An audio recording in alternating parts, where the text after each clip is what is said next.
بمناسبة نتيجة الثانوية العامة، الشاطر اللي بجد مش اللي يجيب مجموع كبير او يطلع الاول في الثانوية العامة. الشاطر اللي بجد هو اللي لما يكبر يقدر كل صيف يعمل هجرة للساحل الشرير من جولاي لسبتمبر. بقعد من اول جولاي لغاية اخر سبتمبر هجرة الى الساحل.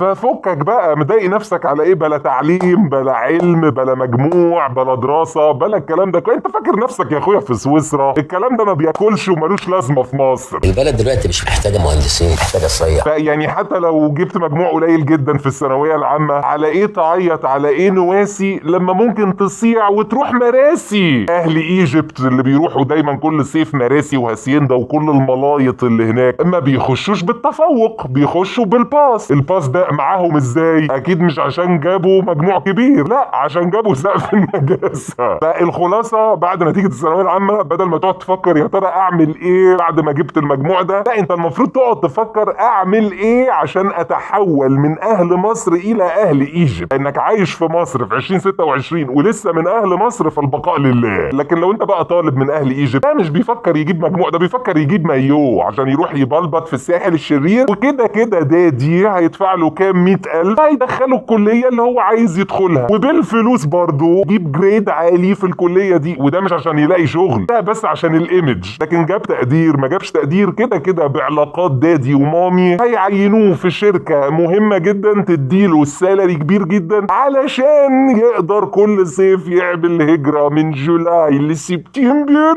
الساحل الشرير. اول جولاي لغاية اخر سبتمبر هجرة الى الساحل.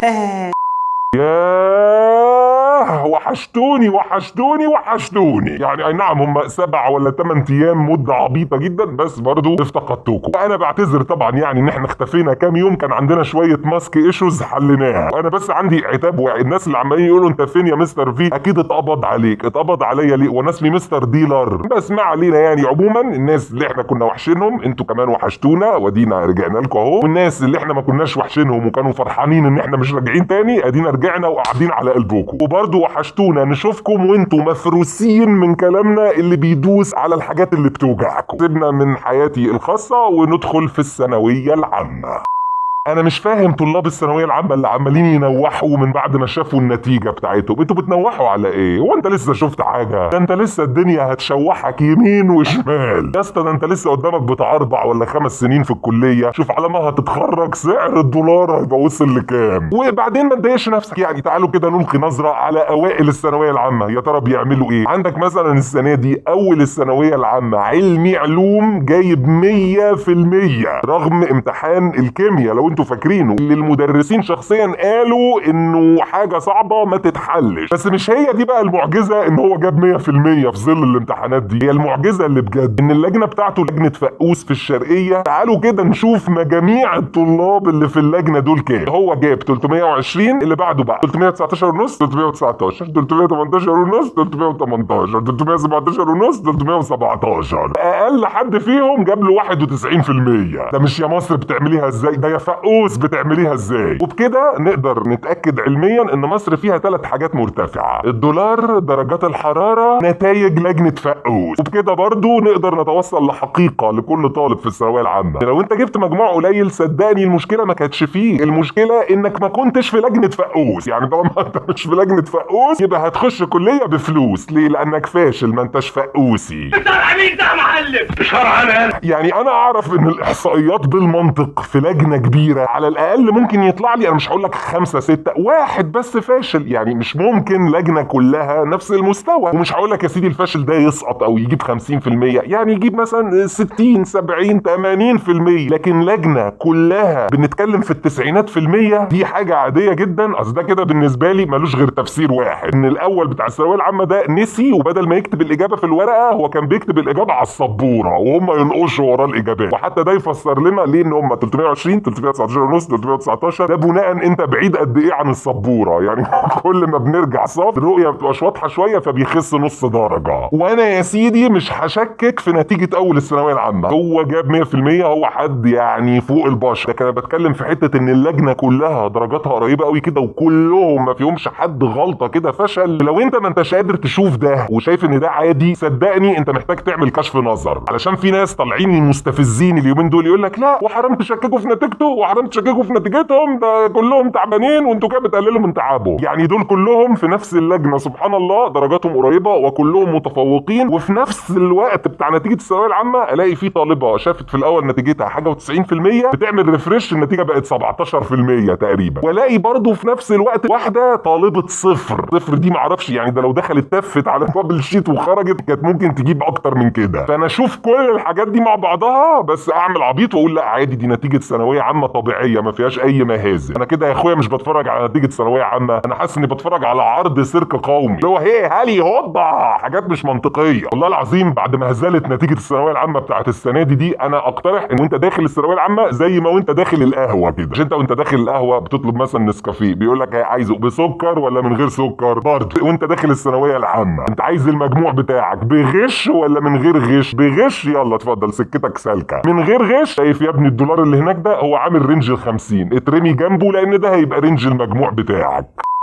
من عجائب وطرائف فترة نتيجة الثانوية العامة في مصر ان دي الفترة اللي بتثبت ان اغلب الشعب المصري ممثل بطبعه. كل الناس اللي في موضوع الثانوية العامة ده بيمثلوا بجدارة. يعني الحكومة مبدئيا بتمثل علينا ان احنا عندنا بقى تعليم وبنطلع علم وطلبة وبنطلع نماذج عندها علم كويس. قال ايه التعليم ده كله كمان مجاني.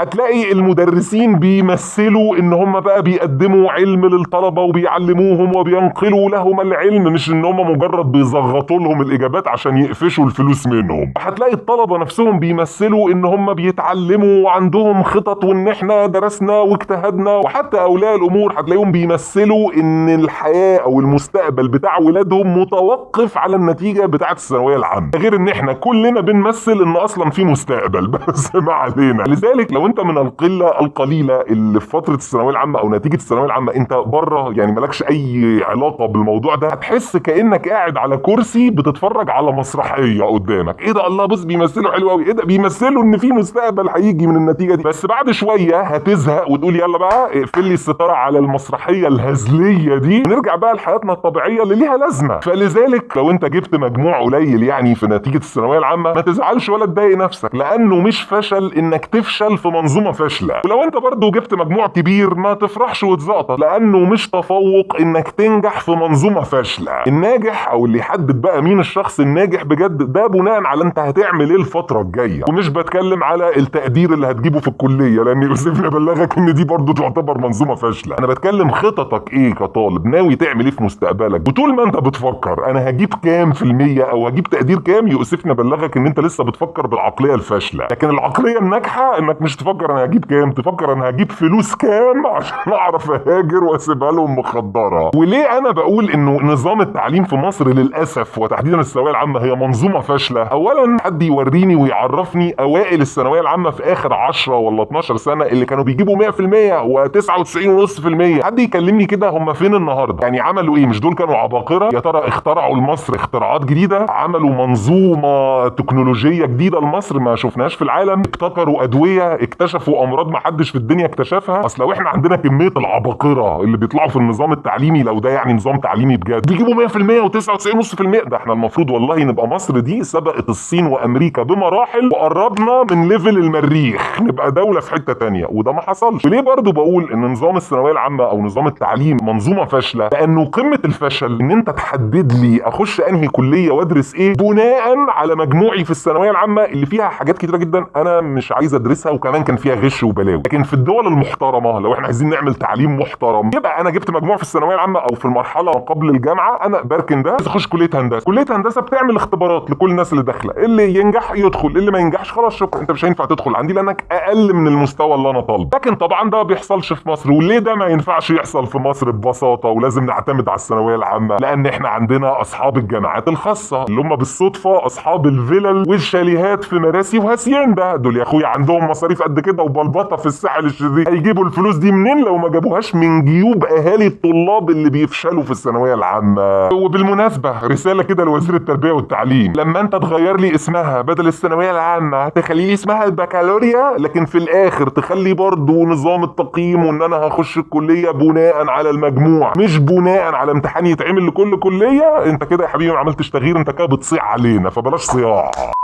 بس احلى خبرين سمعتهم في موضوع نتيجة الثانوية العامة ده خبر رسوب 205,000 طالب مصري في الثانوية العامة، وخبر تاني ان في 138,000 طالب وافد هيخشوا الجامعات المصرية. طبعا الخبرين دول ملهمش اي علاقة ببعض، ويا ريت محدش يربطهم ببعض خالص، دي مجرد صدفة زي كده بالظبط، صدفة نتائج لجنة فقوس بتاعت الشرقية اللي طلع منها الاول اللي كلهم بالصدفة درجاتهم قريبة من بعض.